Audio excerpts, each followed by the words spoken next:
Okay, this is day 3 out here on the Bale Grazing project. We brought them out on Monday around 10, 11 o'clock is when we released them. Today is Wednesday. Right now it's about 1:30, and I think things are looking great. I'm very happy with the progress.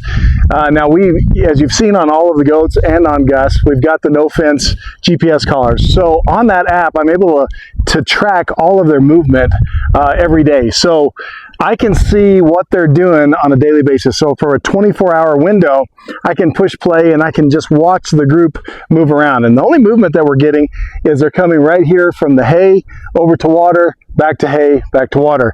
And so that's really what I want. Now, there's natural vegetation out here that they're kind of wandering around and getting some of that, but there's not a lot of it. And that's the focus. That's why we're here, is because we're not getting a lot of natural vegetation. And so that kind of movement is what we want. We want them to be concentrated on the hay because that's what the project is. We have a lack of natural vegetation because the soil's bad. That's what we're doing. So anyway, some of the things that I'm looking at is the spread. I'm looking at, how much of this hay is getting spread around, creating a good mulch layer and seeing how thick it is in those places. Right in here, can't see it because Gus is in the way, but we're probably about 2 inches thick, 2 or 3 inches thick right here. So that's great. Just going to get more because we've still got 4 more days that the goats are going to be in here. Hi. That's a good dog. Good dog. Now, as I work through, there's a couple of observations that I've had. Now, we stacked this hay when we brought it in. We broke them up. It was 2 large 1,400-pound bales, and we stacked them like this, kind of sandwiched them on top of each other. And what I noticed was that they were kind of struggling to get through that, and we know that from the house, and that's one of the things I wanted to look at anyway, is that they're not doing a great job of getting and eating that hay and spreading it out. So going through and just pushing them off themselves, pushing the top flakes off so that they can get to it. I think that's a better way of setting up the hay. Since I already saw the problem, and again, I kind of anticipated it was going to be an issue, but I thought, well, we'll give it a try. Since I already saw that it's an issue over there, section 2, because I'm going to be out of town, I'm going to go ahead and push these over and get them more upright because I think that spread is better. They're able to eat it a little bit better. And because I noticed they're really having to paw at it to get it when it's flat like this. So I think I'm just going to do pretty simple and just kind of move it around a little bit to where it's not all just laying flat.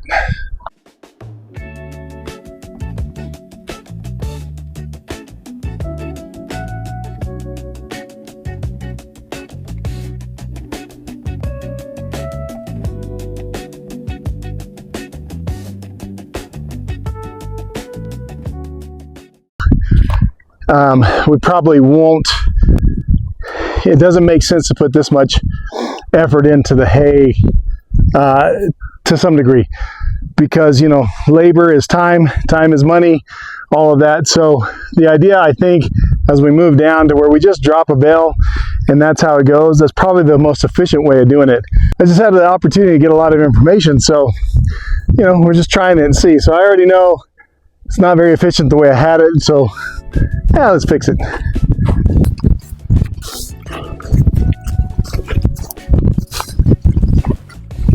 The other thing that I don't like, which is always a common deal in any range type of management with whether it be cattle, sheep, or goats, is the trek back to water. So there's no vegetation really out here anyway. We've got a little bit of privet in here, but we create a path that goes back, and that over time that is always going to be a issue for vegetation to grow. So it's not something I can really do anything about now because our water is situated over here just because it's close to the road. They're able to fill it for us.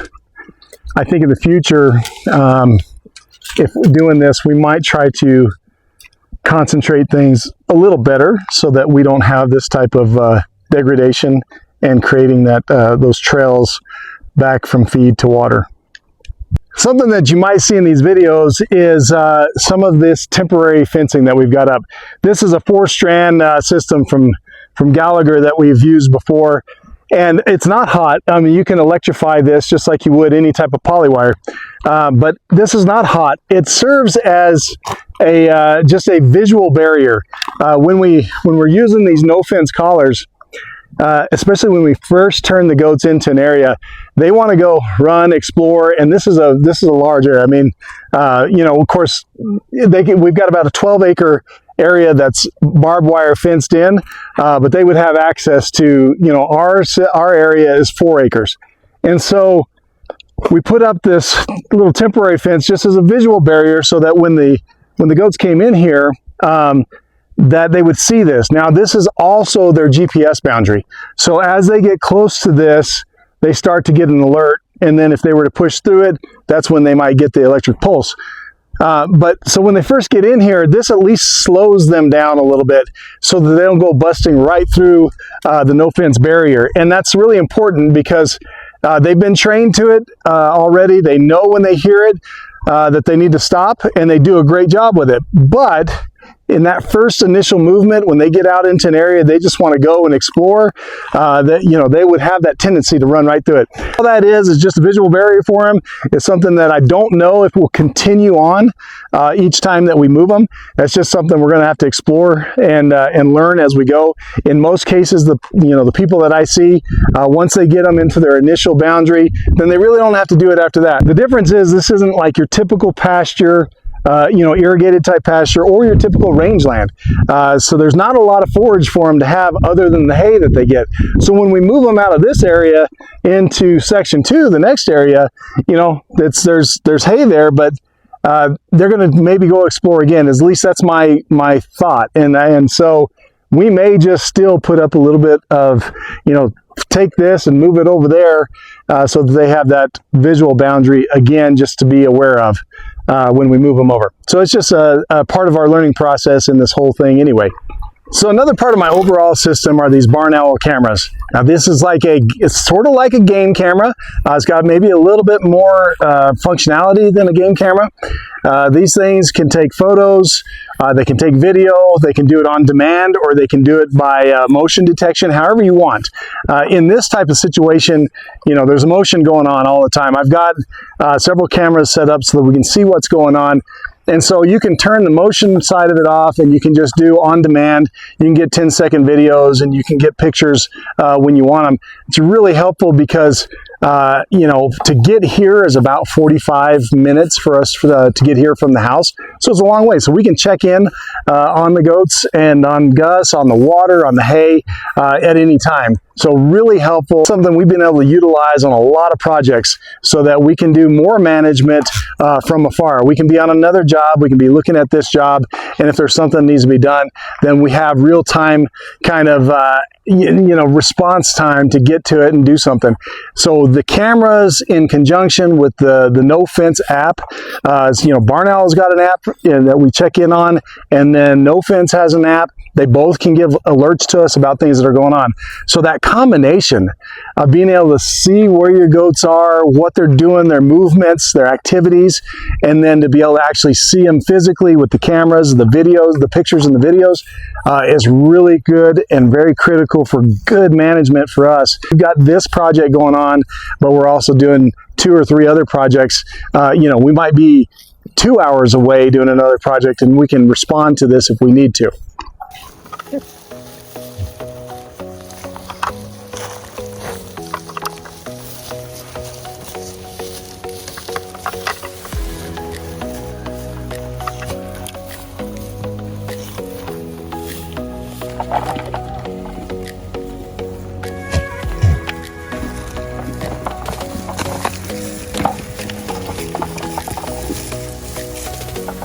Hey.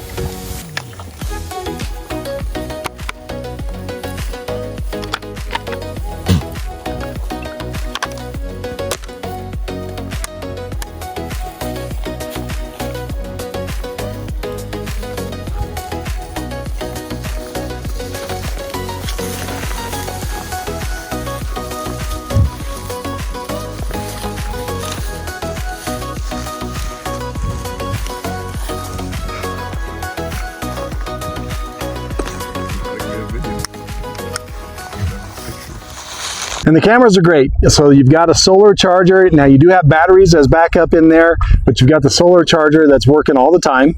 And you've got these mounting brackets that work amazing for T-posts or any other type of post right here. So that works really well.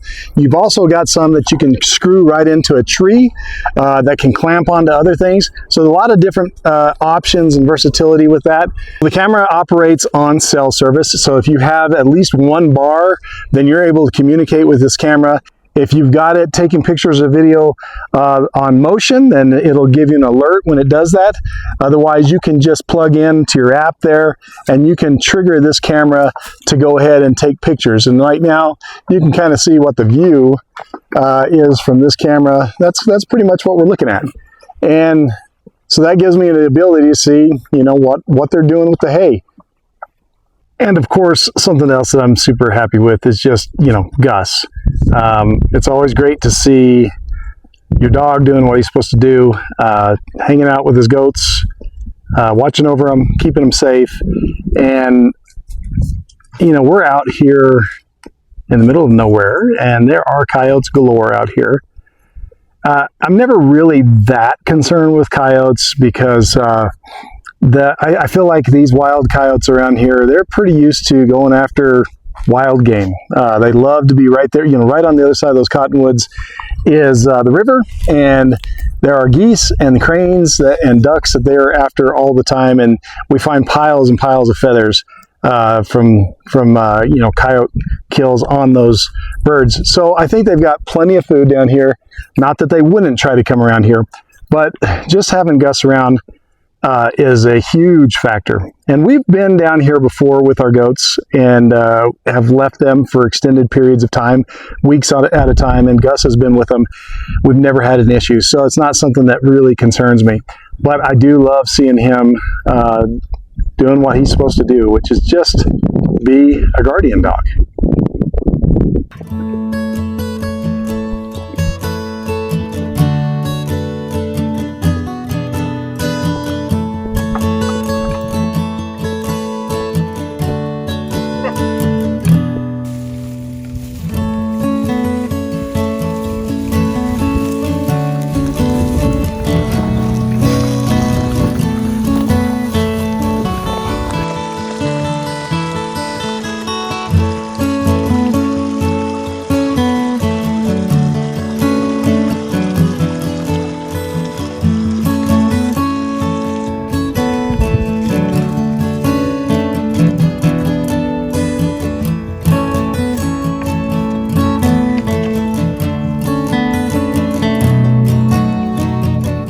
Well, all right, folks, I think that's all for day 3 update. I think it's going well. Everything looks good. Can't see around the goat. All the animals look healthy. They look happy. That's the most important thing. Gus is doing a great job. He's certainly happy. Definitely happy that we're out here to say hi to him. We've been coming out every day checking, and that's something we'll do.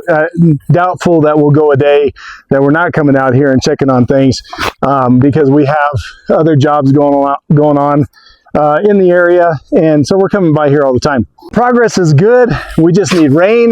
We haven't had rain in a long time, and it's dry. It's starting to heat up. It's 80 degrees today, and it's just whatever it is, March 5th or 6th. So a lot of sunshine, a lot of heat, and no moisture is not good no matter what kind of system you've got as far as growing stuff. So we're, as always, it'd be great to get some rain, but until then, we'll just keep doing what we're doing.